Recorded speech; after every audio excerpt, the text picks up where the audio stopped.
Hi friends, Shilpa veg recipes ಚಾನಲ್ಗೆ ಸ್ವಾಗತ. ಇವತ್ತು ನಾನು ತೊಂಡೆಕಾಯಿನ ಗುದ್ದಿ ಮಾಡಿದ ಹುಳಿ ಮೆಣಸಿನ ಕುದಿಲು ಹೇಗೆ ಮಾಡೋದು ಅಂತ ಹೇಳಿ ತೋರಿಸ್ತಾ ಇದ್ದೀನಿ. ನೋಡಿ, ತೊಂಡೆಕಾಯಿನ ನಾನು ಉಪ್ಪು ನೀರಲ್ಲಿ ಹಾಕಿ 1 ಅವರ್ ಹಾಗೆ ಬಿಟ್ಬಿಟ್ಟಿದ್ದೆ. ಈಗ ಇದನ್ನು ಚೆನ್ನಾಗಿ ತೊಳ್ಕೊಳ್ಬೇಕು. 2 ಸಲ ತೊಳಿಬೇಕಾಗತ್ತೆ. ಈಗ ತೊಳೆದಾಗಿದೆ. ಈಗ ತೊಂಡೆಕಾಯಿ ಸೈಡ್ಸ್ನ ಈ ಥರ ಕಟ್ ಮಾಡ್ಕೊಳ್ಬೇಕು. ಇದನ್ನು ಗುದ್ದಿ ಅಥವಾ ಜಜ್ಜಿ ಇದನ್ನು ಮಾಡೋವಂತಹ ಒಂದು ಸಾಂಬಾರು ತುಂಬ ಟೇಸ್ಟಾಗಿರುತ್ತೆ.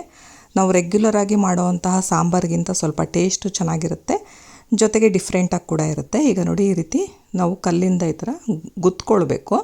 1-2 ಸಲ ಗುದ್ಕೊಳ್ಬೇಕಾಗತ್ತೆ. ತುಂಬ ಒಂಥರ ಪಿಚ ಅನ್ನೋ ಥರ ಮಾಡ್ಕೊಬಾರ್ದು. 1-2 ಸಲ ಗುದ್ದಿದ್ರೆ ಚೆನ್ನಾಗಿ ನೋಡಿ ಈ ರೀತಿ ಬಿಟ್ಕೊಳ್ಳುತ್ತೆ. ಈ ರೀತಿ ನಾನು ಅರ್ಧ kg ತೊಂಡೆಕಾಯಿನ ತೊಗೊಂಡು ಈ ಥರ ಗುದ್ದುಬಿಟ್ಟು ಇಟ್ಕೊಂಡಿದ್ದೀನಿ. ಈಗ ನೆಕ್ಸ್ಟು ನಾನಿಲ್ಲಿ ಇದನ್ನು ಒಂದು ಪಾತ್ರೆಗೆ ಹಾಕ್ಕೊಳ್ತಾ ಇದ್ದೀನಿ. ಆದಷ್ಟು ಮಡಿಕೆ ಬಳಸಿ ಅಡುಗೆನ ಮಾಡ್ಕೊಳ್ಳಿ, ತುಂಬ ಚೆನ್ನಾಗಾಗುತ್ತೆ, ಟೇಸ್ಟು ಕೂಡ, ಜೊತೆಗೆ ಆರೋಗ್ಯಕ್ಕೆ ಕೂಡ ಒಳ್ಳೆಯದು. ಈಗ ಗುದ್ದಿರೋ ತೊಂಡೆಕಾಯಿನ ಹಾಕ್ಕೊಂಡಿದ್ದೀನಿ, ಜೊತೆಗೆ ನೀರನ್ನ ಹಾಕ್ಕೊಂಡಿದ್ದೀನಿ, ಮತ್ತು ಉಪ್ಪನ್ನ 1 ಸ್ಪೂನ್ನಷ್ಟು ಹಾಕ್ಕೊಂಡಿದ್ದೀನಿ, ಮತ್ತು ಸ್ವಲ್ಪ ಖಾರದ ಪುಡಿ ಹಾಕ್ಕೊಳ್ತಾ ಇದ್ದೀನಿ. ಇದಿಷ್ಟನ್ನು ಹಾಕಿದ್ಮೇಲೆ ಒಲೆ ಮೇಲೆ ಇಟ್ಟು ಇದನ್ನು ಒಂದು ಸಲ ಮಿಕ್ಸ್ ಮಾಡಿಕೊಂಡು ಚೆನ್ನಾಗಿ ಬೇಯಿಸ್ಕೊಳ್ಬೇಕು ತೊಂಡೆಕಾಯಿನ. ನಾವು ಬೇಳೆ ಏನು ಬಳಸದೆ ಮಾಡ್ತಾ ಇರೋವಂತಹ ಸಾಂಬಾರಿದು, ಮತ್ತು ಇದಕ್ಕೆ ಸಾಂಬಾರು ಪುಡಿ ಎಲ್ಲ ಹಾಕಿದ್ರೆ ಚೆನ್ನಾಗಿರಲ್ಲ. ಇದಕ್ಕೊಂದು ಮಸಾಲೆ ಹುರ್ಕೊಳ್ಬೇಕು. ಬನ್ನಿ, ಹಾಗಿದ್ರೆ ಮಸಾಲೆ ಏನು ಬೇಕು ಅಂತ ನೋಡೋಣ.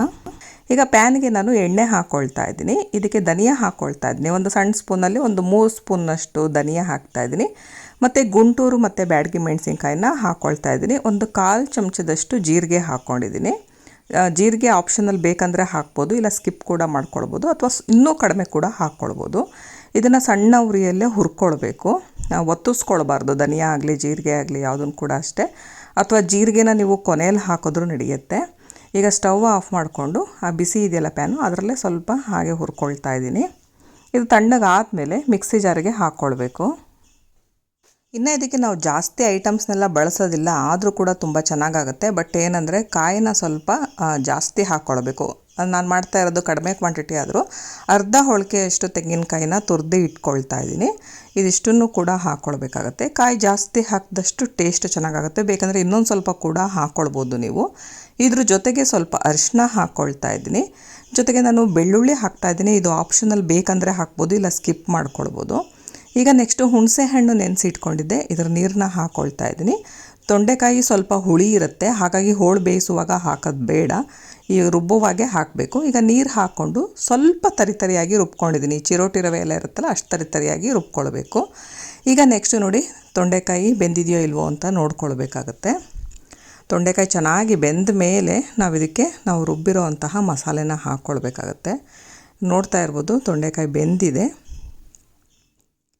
ಈಗ ಇದಕ್ಕೆ ಮಸಾಲೆನ ಹಾಕ್ಕೊಳ್ತಾ ಇದ್ದೀನಿ. ಮಸಾಲೆನೂ ಅಷ್ಟೇ ತುಂಬ ನುಣ್ಣಗೆ ರುಬ್ಕೊಳ್ಬಾರ್ದು, ಚೂರು ಹೌದೋ ಅಲ್ಲೋನಷ್ಟು ಸ್ವಲ್ಪ ದಪ್ಪ ಇರಬೇಕಷ್ಟೆ. ಮಿಕ್ಸಿ ಜಾರಿಗೆ ನೀರು ಹಾಕಿ ನೀರನ್ನ ಕೂಡ ಸ್ವಲ್ಪ ಹಾಕ್ತಾ ಇದ್ದೀನಿ.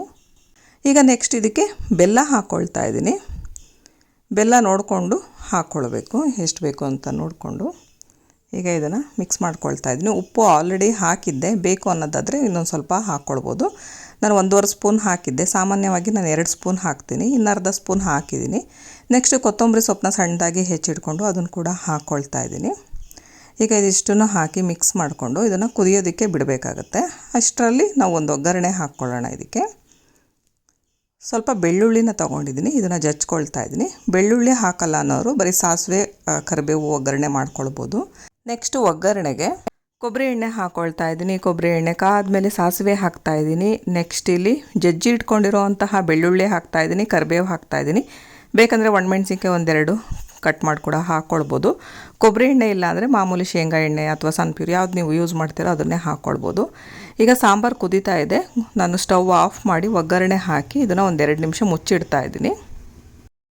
ಒಗ್ಗರಣೆ ಫ್ಲೇವರು ಚೆನ್ನಾಗಿ ಸಾಂಬಾರು ಹಿಡ್ಕೊಳ್ಳುತ್ತೆ, ಹಾಗಾಗಿ ಈ ರೀತಿ ಮಾಡ್ಕೊಳ್ಬೇಕು.